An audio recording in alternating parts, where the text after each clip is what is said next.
Hello, dear students. Good morning. Hope you all are fit and fine at your home. So before we start today's work, let's take the pledge. I commit to be vigilant and bear in mind at all times the risks to myself, my colleagues from COVID-19. I promise to take all necessary precautions that prevent the spread of this highly virus. I promise to follow and encourage others to follow the key COVID appropriate behavior. To always wear a mask, face cover, especially when in a public places, to maintain a minimum distance of 6 feet from others, to wash my hands frequently and thoroughly with soap and water.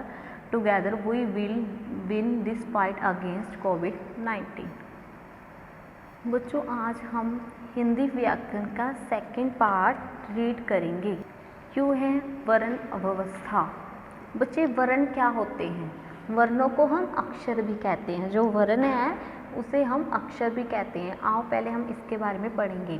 बालक अपने घर में बोलना और सुनकर बात को समझना सीखता है, अर्थात ध्वनियाँ उच्चारित करना सीखता है, किंतु जब उसे अपनी भाषा को लिखने तथा पढ़ने की जरूरत पड़ती है तब वर्ण या अक्षर सीखने की आवश्यकता सामने आती है। हम ये भी कह सकते हैं कि घर पर बच्चा ध्वनियों का उच्चारण करना सीखता है और स्कूल में उनके लिखित चिन्हों का प्रयोग करना सीखता है। उच्चारित ध्वनियों को व्यक्त करने वाले ये लिखित चिन्ह ही वर्ण अथवा अक्षर कहलाते हैं। वर्ण भाषा की सबसे छोटी इकाई है। इनके टुकड़े नहीं किए जा सके, अंत ये भाषा का मूल आधार है। तो बच्चों, इसमें हमें क्या पता चलता है कि जो वर्ण है हम उसे अक्षर भी कहते हैं। ठीक है, वर्ण भाषा की सबसे छोटी इकाई है, इनके टुकड़े नहीं किए जा सकते। ठीक है, अंत ये भाषा का मूल आधार है। बच्चे देखो, जब हम बोलना, लिखना, पढ़ना सीखते हैं तो सबसे पहले हम क्या सीखते हैं? वर्ण या अक्षर लिखना। ठीक है, अगर हम वर्ण अक्षर लिखेंगे तभी हम आगे पढ़ना लिखना लिख पाएंगे। अब ये है कि वर्ण किसे कहते हैं? वर्ण अक्षर को भी कहते हैं। वर्णमाला, वर्ण जो ये सभी हैं ये क्या है? वर्ण है। वर्णमाला क्या है? जो ये अकेले ये सब क्या लिखे हुए हैं? वर्ण लिखे हुए हैं। अब ये वर्णमाला क्या है? वर्णों के व्यवस्थित समूह को वर्णमाला कहते हैं। बच्चों ये खुद देखिए, ये सभी वर्ण हैं। जब इनको एक व्यवस्थित समूह में लिखा जाता है ये सभी क्या है? वर्णमाला। ये सभी को क्या कहते हैं? वर्णमाला कहते हैं। हिंदी वर्णमाला में स्वर वर्णों के बाद व्यंजन वर्ण आते हैं। फर्स्ट बच्चे, वर्णमाला में हमारे सबसे पहले स्वर आते हैं। देखो बच्चे, स्वर कौन कौन से होते हैं? अ, आ, ई, उ, ऊ, ऋषि, ए, ओ। ठीक है बच्चे, ये क्या है? स्वर है। तो हमारे स्वरों की गिनती कितनी है? देखो 1 2 3 4 5 6 7 8 9 10 11।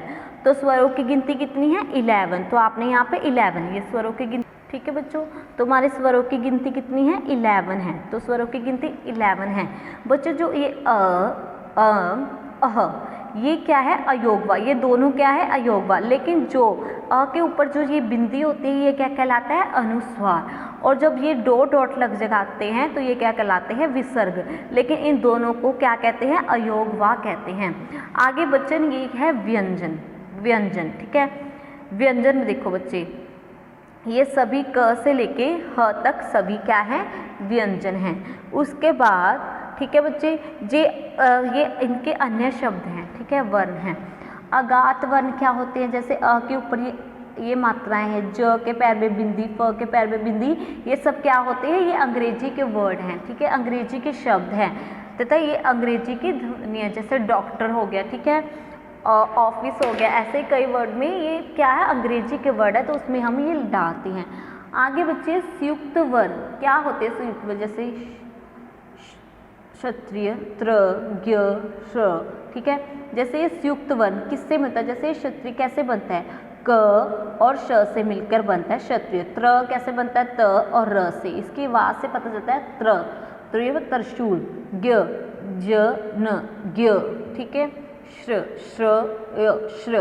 ठीक है, इन दोनों वर्ण व्यंजनों को मिला के ये संयुक्त वर्ण बनते हैं। ठीक है बच्चे, जिन वर्णों के उच्चारण में हवा बिना किसी बाधा के मुख से बाहर निकलती है वह स्वर कहलाते हैं।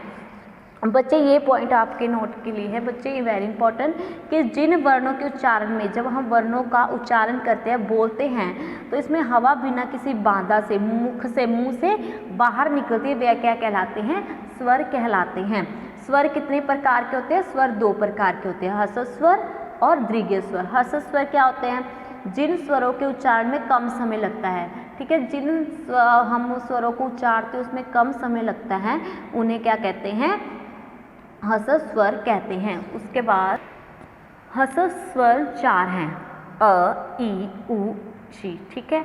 आगे दीर्घ स्वर, जिन स्वरों का उच्चारण करते समय हर्षस्वर स्वरों से लगभग दुगना समय लगता है, जैसे हर्षस्वर स्वर में कम समय लगता है, लेकिन दीर्घ स्वर क्या होते हैं? जिन स्वरों के उच्चारण करते समय हर्षस्वर स्वरों से भी लगभग दुगना समय लगता है, उन्हें दीर्घ स्वर कहते हैं। जैसे आ, ई, उ, ए,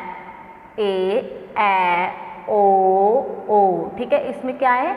दुगना समय लग रहा है, तो ये क्या है? दीर्घ स्वर है बच्चे। उसके बाद आपका आता है मात्रा चिन्ह।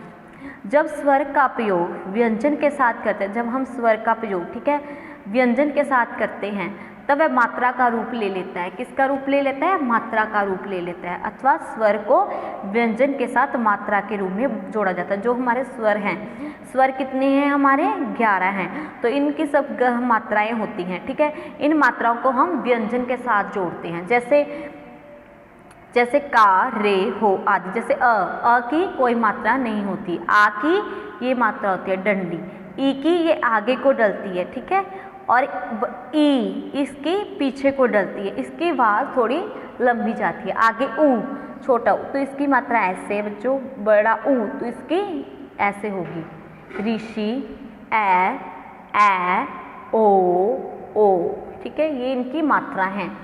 अस्वर व्यंजन में ही मिला रहता है, जो अस्वर है वो व्यंजन ही में मिला रहता है, इसकी कोई मात्रा नहीं होती, ठीक है। इसको हम जैसे क लिखना होता है, क के साथ हाँ हम अ लगा सकते हैं, क्योंकि इसकी कोई मात्रा नहीं होती। उसके बाद बच्चे ये आपकी बात, उसके बाद अहंग, इसके ऊपर ये बिंदी है आके, तो ये क्या कहलाता है? मैंने पहले भी बताया था, अनुस्वार कहलाता है। इसका चिन्ह है ये बिंदी, ठीक है, डॉट। इसका प्रयोग स्वर तथा व्यंजनों के ऊपर बिंदु के रूप में किया जाता है। किसके रूप में किया जाता है? बिंदु के रूप में किया जाता है। जैसे मंगल, शंख, पंडित, पंख आदि, ठीक है।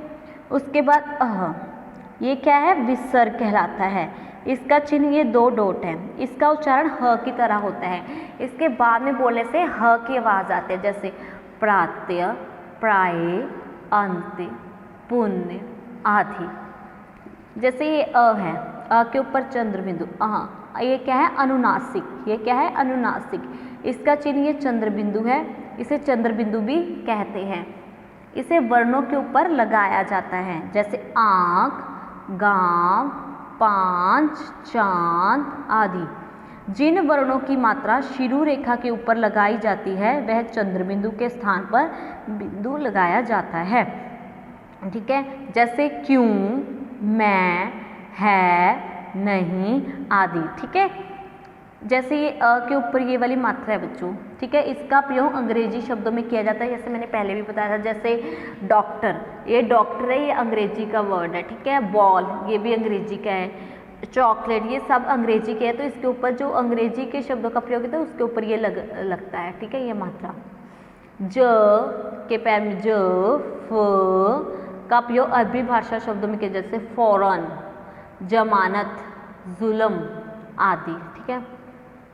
आगे पहले हमने स्वरों के बारे में पढ़ा था, अब हम पढ़ेंगे व्यंजन किसे कहते हैं। जिन ध्वनियों के उच्चारण में स्वरों के संयोग की आवश्यकता पड़े, मतलब स्वरों के संयोग की आवश्यकता पड़े और उच्चारण में हवा मुख के अलग अलग स्थानों से टकराए, उन्हें व्यंजन कहते हैं। बच्चे स्वर क्या होते हैं, ठीक है, स्वर क्या होते हैं जिससे हम हवा बिना रुके मुख से बाहर निकलती है, वे स्वर्ण कहलाते हैं। लेकिन व्यंजन जिन ध्वनियों के उच्चारण में स्वरों के संयोग की अवस्था पड़े, स्वरों के संयोग की अवस्था पड़े, उच्चारण में हवा मुख के अलग अलग स्थानों से टकराती है, उन्हें हम व्यंजन कहते हैं। तो व्यंजन के कितने भेद होते हैं?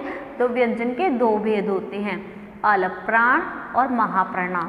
अलप प्राण जिन व्यंजनों के उच्चारण में हवा की मात्रा कम होती है। ठीक है, स्वर के भी दो भेद होते हैं, ह्रस्व और दीर्घ, और व्यंजन के भी दो भेद होते हैं, अल्पप्राण और महाप्राण। अल्पप्राण जिन व्यंजनों के उच्चारण में हवा की मात्रा कम होती है, जैसे क, ग, ढ, च, झ, न, ट, ढ, ण, त, ध, न, प, भ, म। प्रत्येक वर्ग का पहला, ठीक है, जो वर्ग है उसका प्रत्येक वर्ग का पहला, तीसरा और पांचवा व्यंजन, ठीक है, य, र, ल, व, ड़, ये क्या है, सब अल्प प्रनाम है। अल्प प्रनाम क्या होता है, जिसमें प्रत्येक वर्ग का पहला, तीसरा और पांचवा व्यंजन हो, वो क्या कहलाते हैं, अल्प प्रनाम कहलाते हैं। महाप्रनाम जिन व्यंजनों के उच्चारण के समय फेफड़ों से बाहर निकलने वाली हवा की मात्रा अधिक होती है, फेफड़ों से बहुत जोर से हवा बाहर निकलती है, उसे हम महाप्रनाम, जैसे ख, ग, छ, झ, ठ, ढ, त, थ, फ, भ। प्रत्येक वर्ग का दूसरा तथा चौथा व्यंजन, प्रत्येक वर्ग का दूसरा तथा चौथा व्यंजन महाप्रनाम कहलाता है। ठीक है बच्चों, आगे संयुक्त व्यंजन। जब एक ही व्यंजन दो बार अथवा दो व्यंजन एक साथ आते हैं, एक ही व्यंजन दो बार अथवा दो व्यंजन एक साथ आते हैं तथा उनमें से पहला व्यंजन स्वर रहित बिना स्वर के आए तथा दूसरा स्वर सहित हो, तो वह संयुक्त व्यंजन या संयुक्ताक्षर कहलाते हैं, जैसे मक्का, बच्चा, मच्छर, मक्की आदि। ठीक है, ओके बच्चों, ओके स्टूडेंट, आज के लिए बस आपका इतना ही मौजूद है। आगे हम नेक्स्ट वीक में इसके आगे पढ़ेंगे। ओके बच्चे, होप कि आप सभी को समझ आ गया होगा। Thank you dear students, have a nice day, bye bye.